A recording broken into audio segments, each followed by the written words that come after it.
Good evening and welcome to tonight's experiment, which asks, is it possible to program somebody to kill and without them realizing it?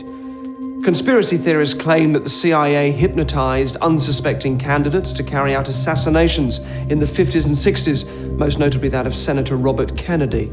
Tonight we'll find out if that's even possible or just the stuff of movie fiction. Oh my God. Senator Kennedy has been shot in the head. In June 1968, 24-year-old Palestinian refugee Sirhan shot dead presidential candidate Robert Kennedy in a hotel pantry. More than 40 years later, he still claims to have no memory of committing the act. I don't remember. I must have been too hypnotized, too much out of my senses to really be aware of what happened. It was obvious that he had been programmed to kill Robert Kennedy and programmed to forget that he'd been programmed. During tonight's experiment, I'll be testing to see whether such unlikely-sounding claims are actually possible.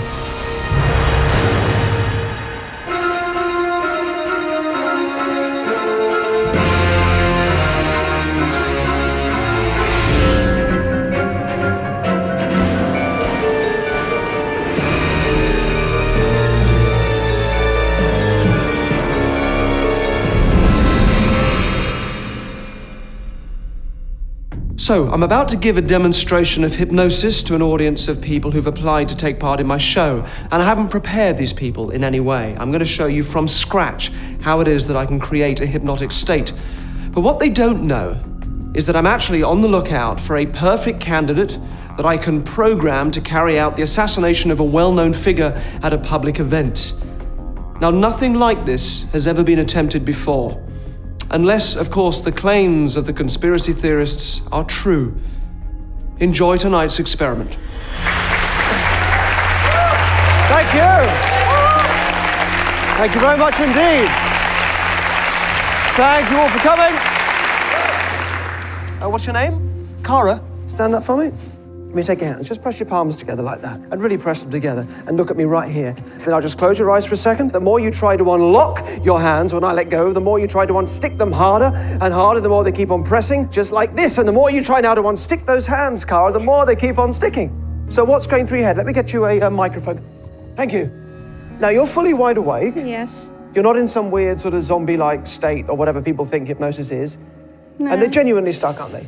Yeah, when I try to move my hands, my arms are just like, nope, not having it. I'm sticking together and I can feel them pushing. And what's actually happening here, the idea that her hands are stuck, that I've given her, is stronger than her own sense, her own rational sense that she must be able to pull them apart. So how do you clear something like this? Once you've created it, how do you clear it? Well, there's two things. First of all, I won't, but I could tell her that they're cleared.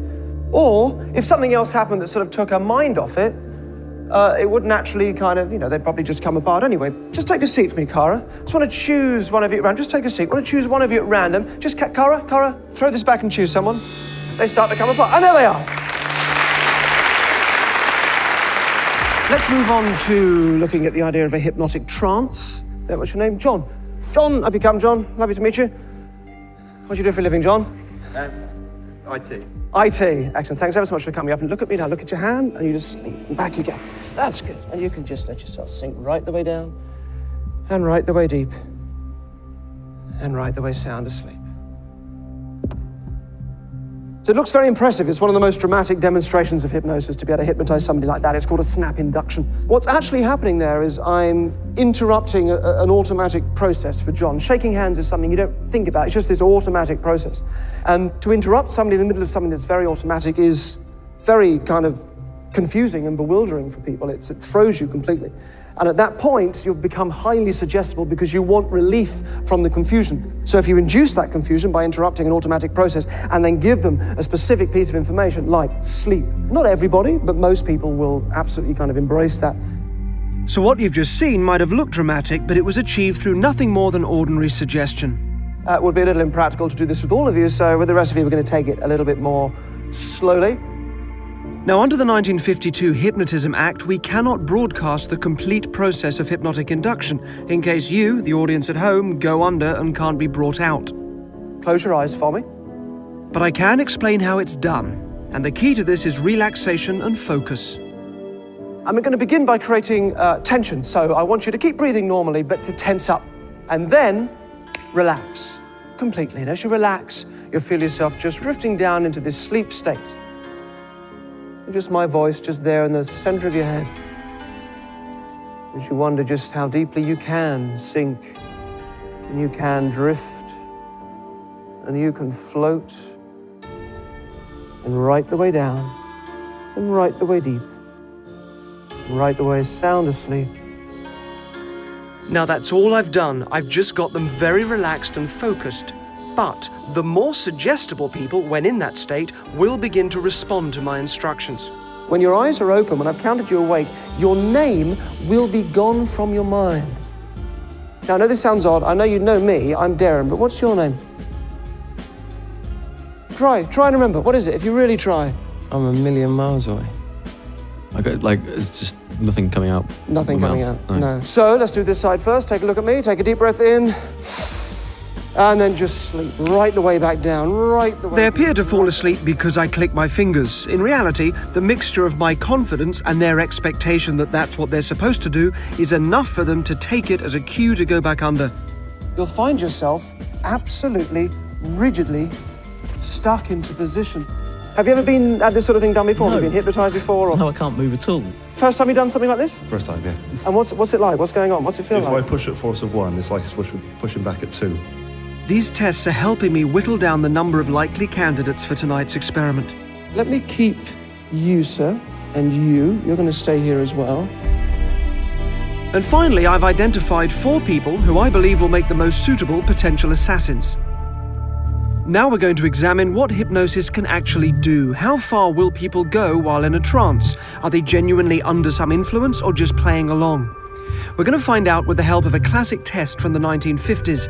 And to help me with it is Professor Zoltan Dianes from Sussex University, a leading expert in the field of hypnosis and its impact on the subconscious. Now the question is, could we make a person do something antisocial or dangerous because we give them a hypnotic suggestion? And this is the test for that. The acid test, in fact. This chamber contains a foil-wrapped mannequin's head, over which a technician will pour highly dangerous hydrochloric acid.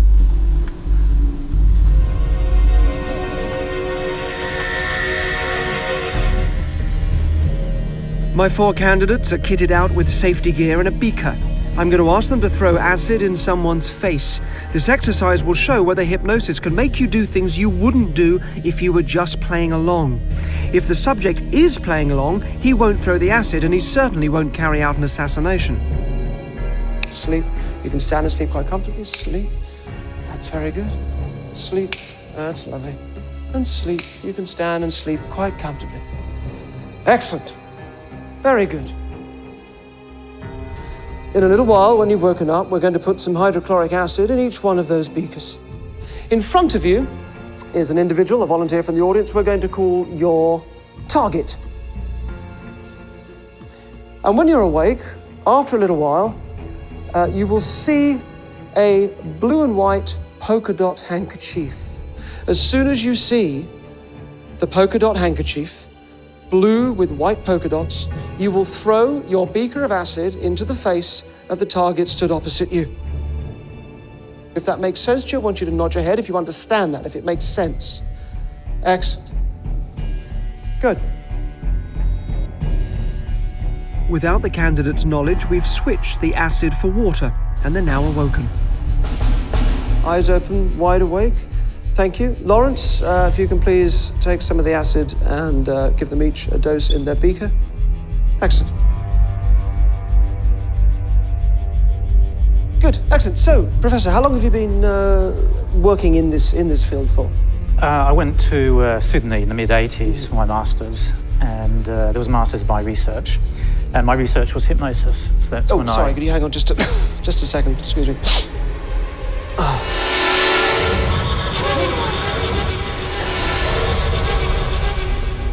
Excellent.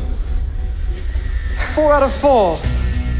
All 4 commit a highly dangerous act. Now, I only need 2 of them, so I've decided to continue with Alex and Chris. What happened?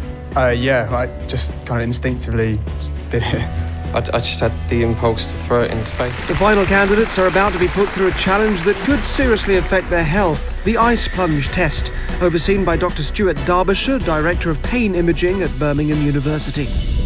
So hypnosis can be used as a very powerful analgesic. If we tell the person the water is warm or tell them that their arm is anaesthetised, they put it in the ice water and they don't feel the pain anymore. And importantly, you couldn't do this just by sort of playing along. It'd be pretty tough to do that. Yeah. Excellent. Well, let's welcome our two strapping volunteers. We have Chris and Alex, everybody.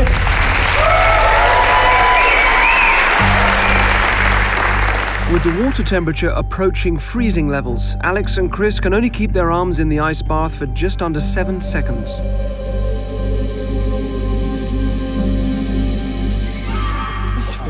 Both out about the same time? About there, yeah. What's it like? Horrendous. It is very cold, isn't it? Good. Sleep and stand and sleep. Sleep. This should change once the hypnotic suggestion is planted. Completely comfortable. You have to lower your arm in. Hold it there as long as you like. You simply will not experience any sensation of cold. It'll be completely comfortable, feeling just a lukewarm room temperature sensation. Open your eyes, be wide awake. So just slowly, you can both of you just lower your hand in. It's a very different feeling now, isn't it? It's like you're pushing past, the sort of plastic ice cubes that you can get. Now, what's it like now? How would you describe it, Alex? It's like the water's not there, it's just body temperature. Yeah? What's it like for you, Chris? Yeah, it's fine. Pre-hypnosis, Alex and Chris couldn't keep their hands in for more than a few seconds. This time, they stay in for 2 minutes. So when I touch the side of the bath, when I grab that, the suggestion will clear. Look. Now what's it like? Oh, it's horrendous, horrible. Yeah? Yeah, I don't know why I've done that, to be honest. So no, but the moment but look, I'm holding this here, at the moment you're feeling pain, right? You are feeling pain in that arm now, yes? But now look, if I let go, quite calm. The warm sensation returns. Yeah? Yeah, it's gone back to being warm. The thermal image camera clearly shows the effect of the icy water on the two men. The dark areas on their arms indicate the temperature has dropped dramatically, while the rest of their bodies register normal heat. Right, thank you. Alex, I'm going to ask you just to pop back in your seat there for a second. Chris, I'm going to keep you up here for a little longer. Throughout the evening, I've been assessing both candidates, and I've come to the conclusion that Chris is my perfect subject. There's something of a blank slate about him, which suggests a heightened responsiveness to suggestion. Now I need to confirm that he's in the top 1% of subjects, which is what the experiment requires. Look at me and sleep. Sleep, just stand and sleep quite comfortably, that's good. And again, you see, it's not just about your hands and forearms, this is your entire body. The brain controls the entire body. With the water temperature plunging further, I'm going to test Chris's hypnotic responses in a way that has never been done before. I'm going to get him to immerse his whole body in the ice bath. After only 15 minutes in water this cold, Chris's vital organs will start to shut down. After 30 minutes, he could die. But if through hypnosis Chris is able to create the false reality that the water feels warm, he won't feel the pain and will be able to stay immersed in the ice-cold water. So your heart rate at the moment is about 136 BPM. Is that normal? When he first gets in, there's a shock of getting in and it would go spike, and then as he sat there it would gradually slow down until he dies. Excellent. To ensure his safety, a team of paramedics is standing by. So just slowly, take all the time, just so it's nice and comfy, just pop yourself down. And control the breathing, just breathe in and out and just take your time.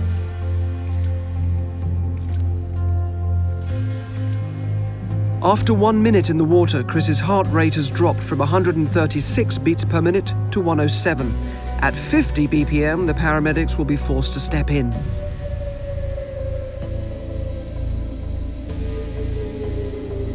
Okay, we're going to bring you out, but before we do, what's that like at the moment? Awkward, Awkward this. position, but apart from that? Yeah, it's fine. Absolutely fine. The water is now 1.4 degrees away from turning into a solid block of ice, and his heart rate has dropped to 85 BPM. He's clearly very capable of dissociating himself from the freezing temperature. The test is a success. When I grab the side of the bath, the suggestion will clear. At the moment, it's completely comfortable. And watch what happens when I touch the side of the bath.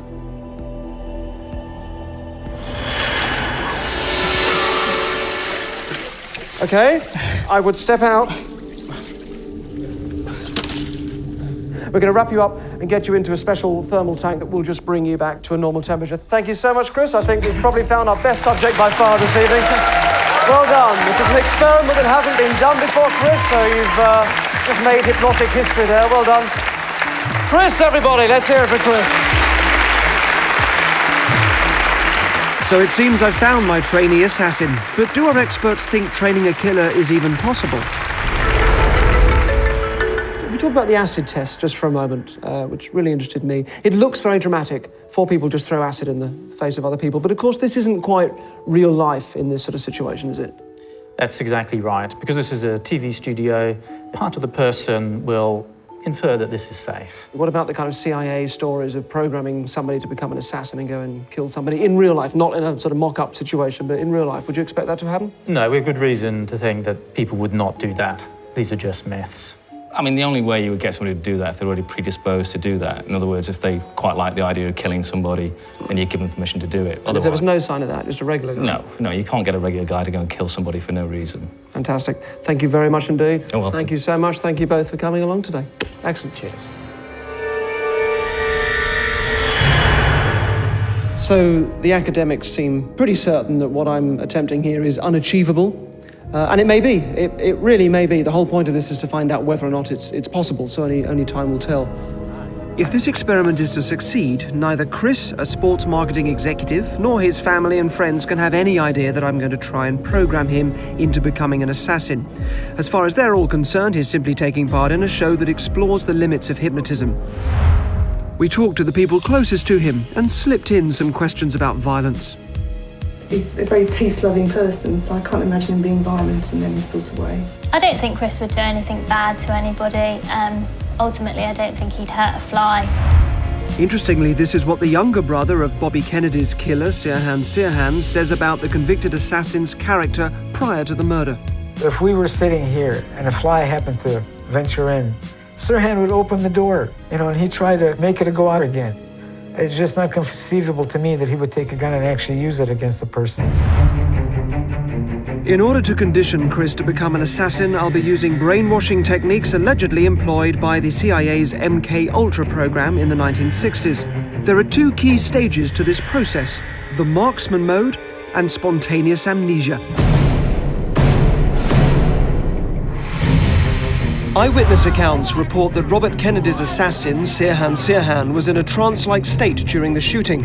Under hypnosis, the convicted killer has since said that he thought he was firing at a target in a rifle range and not at a human being. He claims a mystery woman in a polka dot dress pinched him on the shoulder to send him into this range or marksman mode. I'm going to try to create a similar mode for Chris, which will come into play if and when he attempts to assassinate his celebrity target. So I've brought him to a rifle range just outside London to meet Angie, an independent firearms instructor. So the point of today is to see how hypnosis can improve marksmanship and your aim. Have you ever done anything like this before? Not really. Not really? Bit of paintballing. Oh, okay. Well, this is a bit of a step up. This is a lever-action rifle, such as every American child is issued with. And we are using live rounds here. Yes, we are. Because Chris has never fired live rounds before, he's getting a safety briefing and an introductory lesson in how to shoot a gun. He starts with the Winchester .38 caliber lever-action rifle. Rack it down. That's it. Right back there. That's it. And a nice gentle squeeze. The back at the side.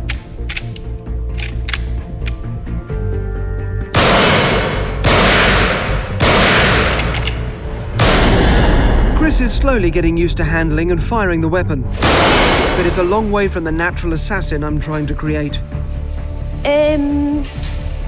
Not very good. On his first attempt, Chris completely misses the bullseye. You've lifted the front sight, and it's reacted and brought the bullets higher. Okay. Chris believes we're here to improve his aim through hypnosis. Just take a deep breath in, and then just go back into that sleep. And you bring the gun up, breathe in, and then a comfortable, steady breathe out. And it's on that out breath that you squeeze the trigger. His aim may improve, but more importantly, I'll also be creating the marksman mode he needs to slip into during the assassination attempt. There's a mode that you move into, and we'll call it the marksman. It's almost like a personality within you that you move into when you bring the gun up. And your unconscious mind will allow you to do that with the focus and relaxation and concentration of that experienced marksman. Next, I'll need to implant an audio trigger that, once set off, will automatically put Chris into marksman mode. So this is the sound. It's going to lodge itself very deeply into your unconscious.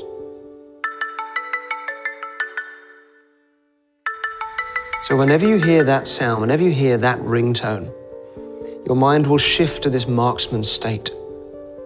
And then, as you feel it take you over, as you feel everything just moving into place and everything settling, when you're ready to give yourself that final bit of focus, you bring your finger up, you can do that now, touch yourself on the forehead, and then you become the marksman. That's very good. Will my suggestions have any effect on Chris? Now, as you do this, or maybe before you pick up the gun, I want you to trigger the state, which is your right finger on your forehead, and then go into it.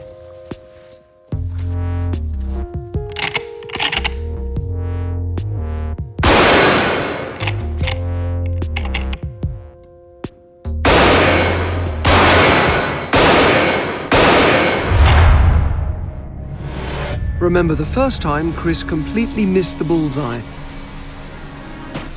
Wow. That is brilliant. That's amazing. So you've got two right in the very center, and then one just on that outside bit, and then the other two very close. That is very, very good. And you've never done this before with a real gun? No, not at all, no. That is really good, isn't it, Angie? To get groupings like this on the first time of shooting is absolutely amazing. You've done really well. Excellent. This is very impressive. I was expecting some improvement, but nothing like this. In the marksman mode I've given him, he's hit 2 bullseyes. Now we give Chris a different gun to make sure that his improvement isn't a fluke. What he doesn't know is that it's similar to the pistol he'll be given for the assassination. This time I use the ringtone to trigger the marksman mode.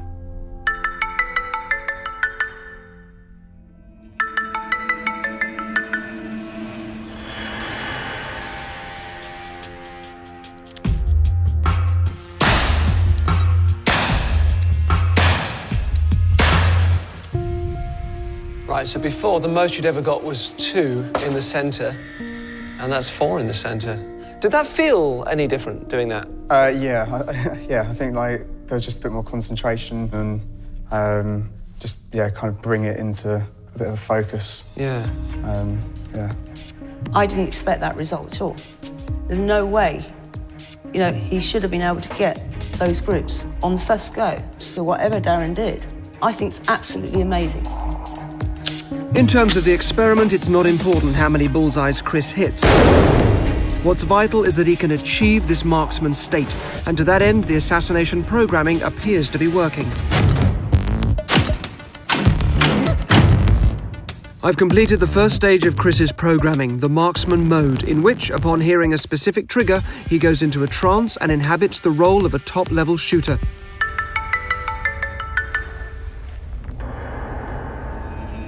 Each time he enters the marksman mode, he should believe he's back at the rifle range. I want to make sure this happens, so I brought him away from the gun range to this warehouse building to repeat the test.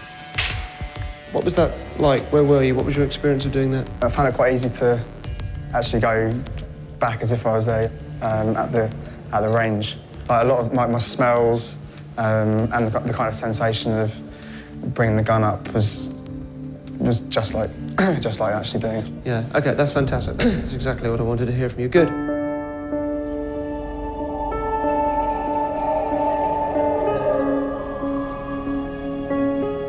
In the second part of the assassin programming process, I'm going to create gaps in Chris's memory, a form of spontaneous amnesia designed to make him forget his actions if and when he attempts the assassination.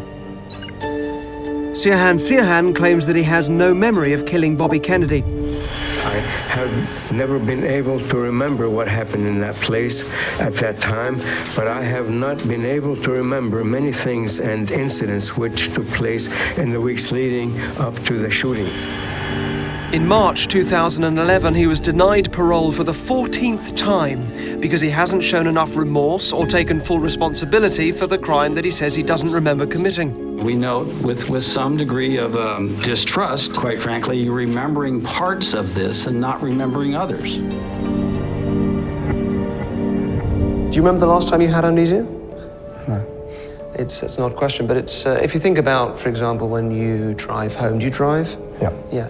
So have you had that experience of driving in a car when perhaps you're taking a familiar route home that you've taken many times, and you get home and you can't quite remember taking the journey? I mean, these are quite ordinary everyday experiences, but you know that feeling. Yeah. Good. I want to show you how you can create that, and also to be able to go into the trance with your eyes open.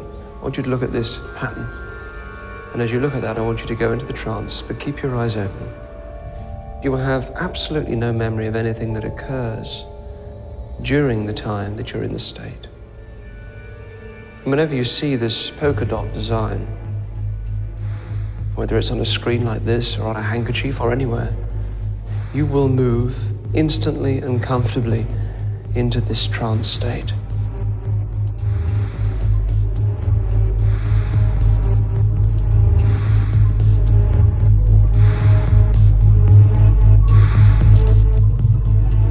And then when the design is taken away from your field of vision, you come back up and out of the sleep state, just as if you were being counted awake, with no memory of what happened in between.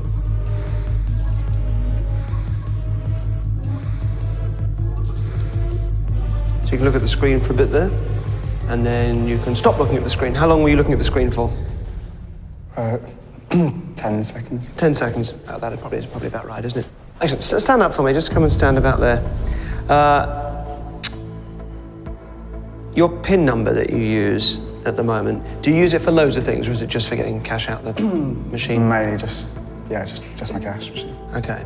So if I was to tell you your PIN number, if I could work that out from you could actually you could go and change that, and it wouldn't be a huge deal. You're not upsetting a million other things that you use the same number for. No, not particularly. No. Okay. All right. Good. So you're happy for me to do this if I can get it? Yeah. Yeah. Okay. All right. Think of your PIN number. You got it? Just think of the number. And obviously you wouldn't have told anybody what this is. No, that wouldn't make any sense. So just think of the number. Good. That's good. Say the number. 1054. Good. Just think of it. Visualize the number. Imagine yourself at the machine. Look at me. 1. Yeah. 0. Yeah. 1054. Is that correct? Yeah. Is that your PIN number? Yeah. Good, I was pleased I got that right. I thought I was going to get that wrong. PIN numbers are difficult. Thank you very much for today. No problem. Excellent. It's been a fun morning. Thank you. Yeah, it's quite strange that he knew my PIN number because I don't tell anyone. It's not like he could have asked someone who knew. I haven't told him, I haven't written it down anywhere. So I'm baffled, I guess. I don't know how he worked it out. Chris was doing well, so after a long afternoon, it was time to unwind and have a chat. Good shoes, by the way. You always seem to wear really good shoes. They're it's just impressive. I like shoes, and very good shoes. Thank you. I used to be a pickpocket when I was younger. Okay. And I used to steal all sorts of things from people, and used to take people's watches. There's a way of, basically, as you sort of talk to somebody and take hold of their wrists and so on, you can remove a watch from their wrist. And ties and all sorts of other things, wallets, obviously. And the most impressive thing that I used to steal from people when I was a pickpocket, only for entertainment reasons, was people's shoes. This is how I sort of got into liking shoes, I guess. And would you just sort of, don't look at your shoes at the moment. I don't want you considering too much how obviously well they're tied up and everything, but how do you think that I could just steal your shoe from you without you realising? No, not really. I mean, I guess somehow because you're Dan Brown, but no, not really. Appreciate your faith, but it would seem impossible, wouldn't it? Because you're stood on them. A watch, you can maybe imagine I could sort of move you around a bit. But, or what if I told you that actually I'd already stolen your shoe? What? No. What's happened? Good, isn't it? Were you aware of me doing that? No. No, not at all. I don't know when that's happened. Because that was just on there a few seconds ago, wasn't it? Yeah. You've no memory of me taking that off you? You didn't feel anything? No, the last thing I can remember is when you just pointed at my shoes. Yeah. Yeah. No, no, it's gone. So no idea where it is? I've hidden it somewhere. No. I put it in the bread bin just there. Go on, take it out. I'm very quick. It's a kind of a speed thing. But honestly, you had no conception of me taking that off you. No. No, not at all. I'd put it back on. It takes a while to do the laces up. So let's back it up and see exactly what's happened there. Just sleep, just sink down into that sleep state. That's very good. When you see the polka dot design and enter that trance state, you will remove one shoe. You will put it into the bread bin. I used to be a pickpocket when I was younger. Okay. And I used to steal all sorts of things from people and used to take people's watches. There's a way of, basically, as you sort of talk to somebody and take hold of their wrists and so on, you can remove a watch from their wrist. And ties and all sorts of other things, wallets, obviously. And the most impressive thing that I used to steal from people when I was a pickpocket, only for entertainment reasons, was people's shoes. Chris is reacting perfectly to the trigger and appears capable of the amnesia required to make this experiment a success. Now that I've taken Chris through the key processes required to brainwash him into attempting a public assassination, I need a dry run to see if the experiment will work at all in real life. I'm taking Chris out to dinner, but he'll have no idea he's being filmed by cameras hidden throughout the restaurant. So what's the most sort of outrageous thing you have done? The bungee jump was the most petrifying by a long way. I've done 2 now, but you're walking under a bridge, like hung up like just a metal grid on the bridge, underneath the bridge. Sorry. So that was much worse than the actual process of jumping. It was quite strange. Everyone else here knows that something may happen and not to react if it does. I was looking to be a skydiver at one point. Yeah, we all were, weren't we? Yeah, oh, of course, yeah. Thank you very much. Cheers. Chris, have a look at the wine list.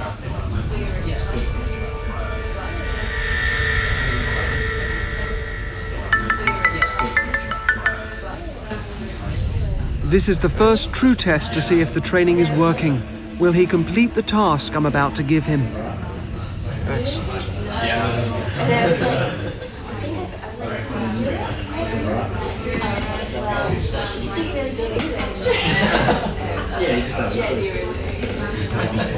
You need to open that so you can take the gun out.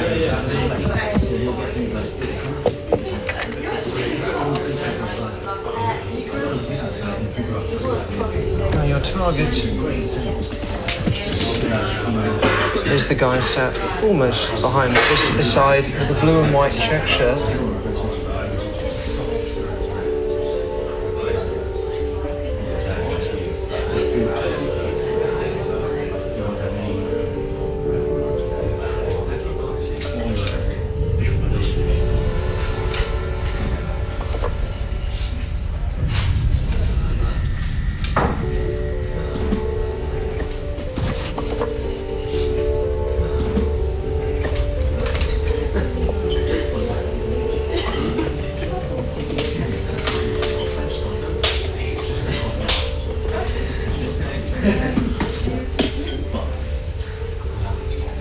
You can wake up whenever you're ready. 3, 2, 1. And look at that one, there's nothing in it. You get that? But when you've got all those things tied around your ankles and you do a drop like that, do you feel it yank? In order to find out whether Chris really did pull the trigger without having any knowledge of his actions, I've arranged for him to take a lie detector test, run by the UK's first polygraph examiner, Bruce Burgess. What I want to test today is to see at what level that hypnosis is working at. It's important to me that it is genuinely really happening and that when he can't remember, he really can't remember. Right. So this is to see whether this can essentially beat a polygraph. Well, if he genuinely doesn't believe that he did it and he doesn't remember he did it, then he will come out truthful. Exactly. No question of that. If Chris lies, there will be a peak in his heart rate, his breathing will quicken, and he'll produce more sweat. These are unconscious reactions, there's no way to mask them.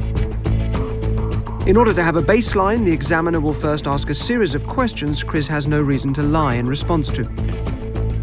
Is your first name Chris? Yes. When you last went shopping, did you smell custard pie in someone's face?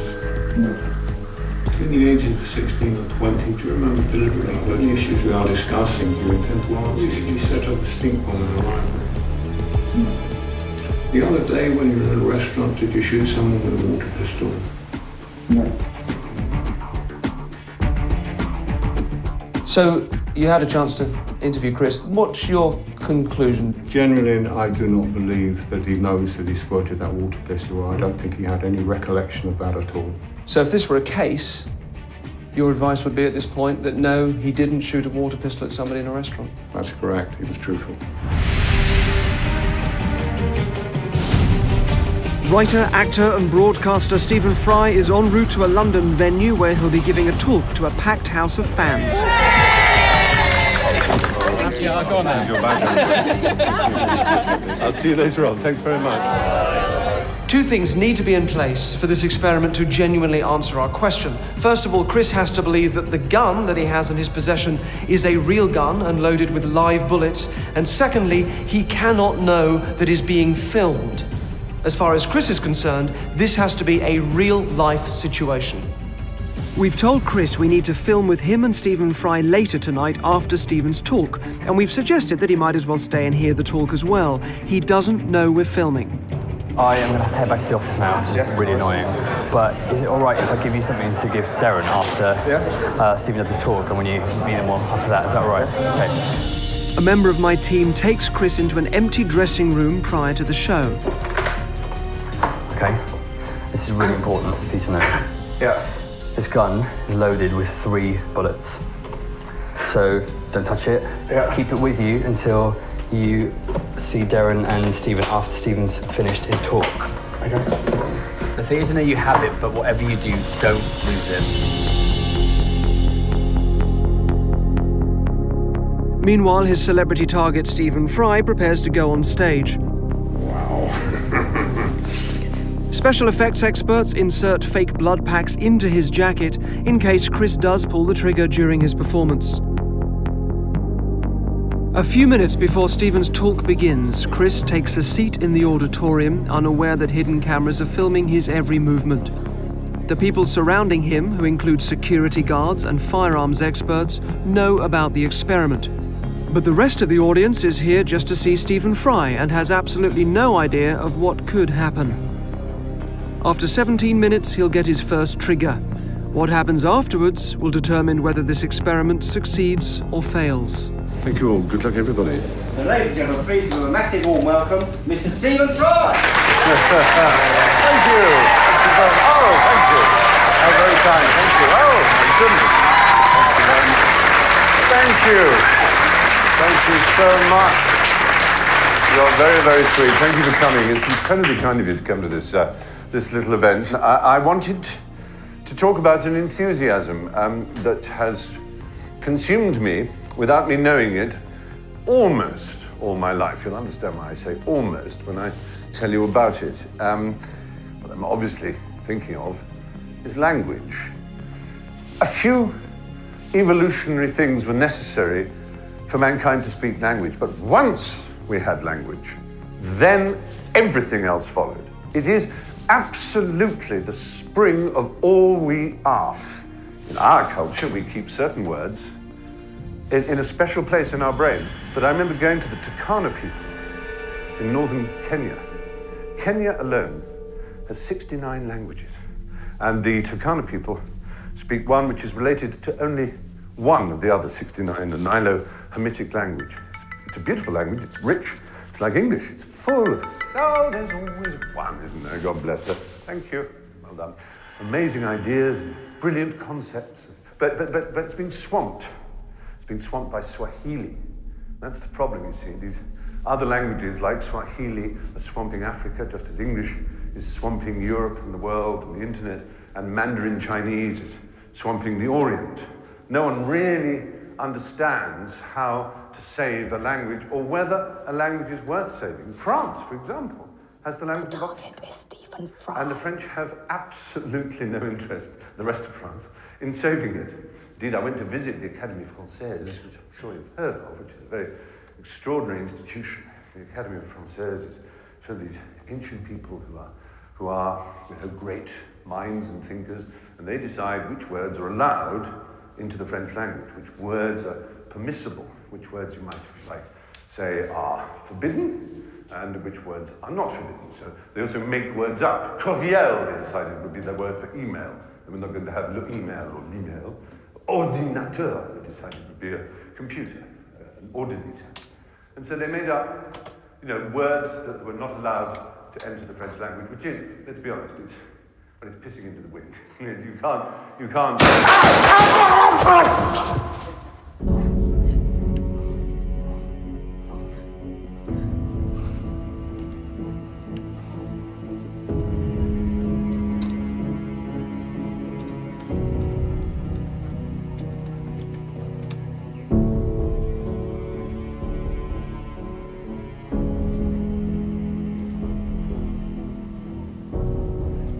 One second. Stephen, happy get? Oh, good. Well done. Phew. Yeah. There we are. Cool. You go and change your jacket. Thank you.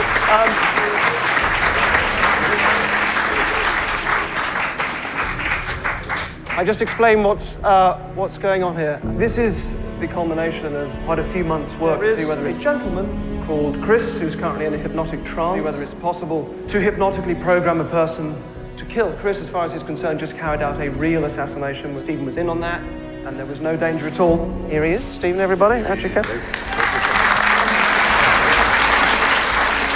I'm talking to you now, Chris. So I'm now going to count you away. 3, 2, 1.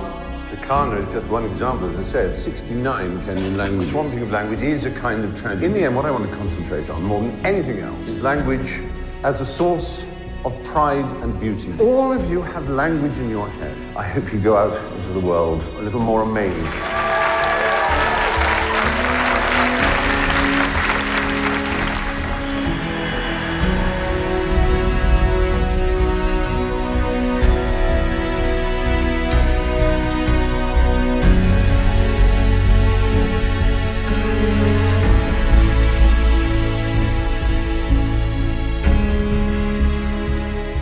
Anything strange happened during the talk?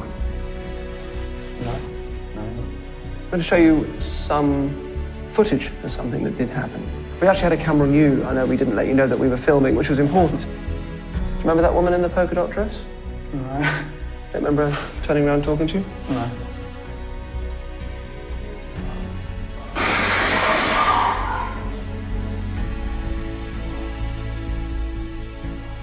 Remember that bit?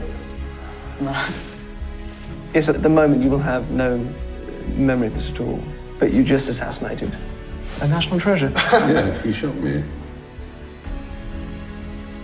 Okay, so look, you know when you have a dream and you have no memory of it, and then somebody says something that just kind of triggers it, and then bit by bit it just starts to come back. And if you do think about it now, just start to think back for me.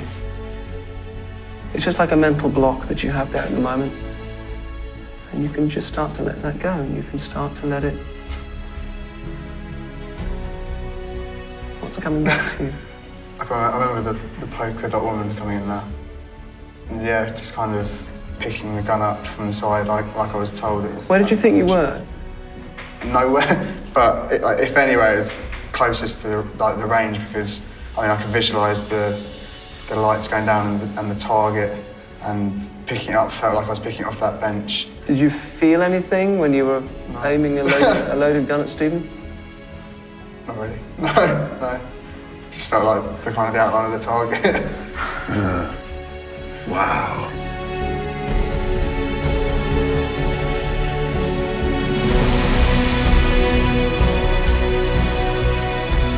It was like a dream that you could really visualise, but it's a dream which is so far-fetched you know it not to be true. So you will not be responding anymore to the polka dot design that you've been...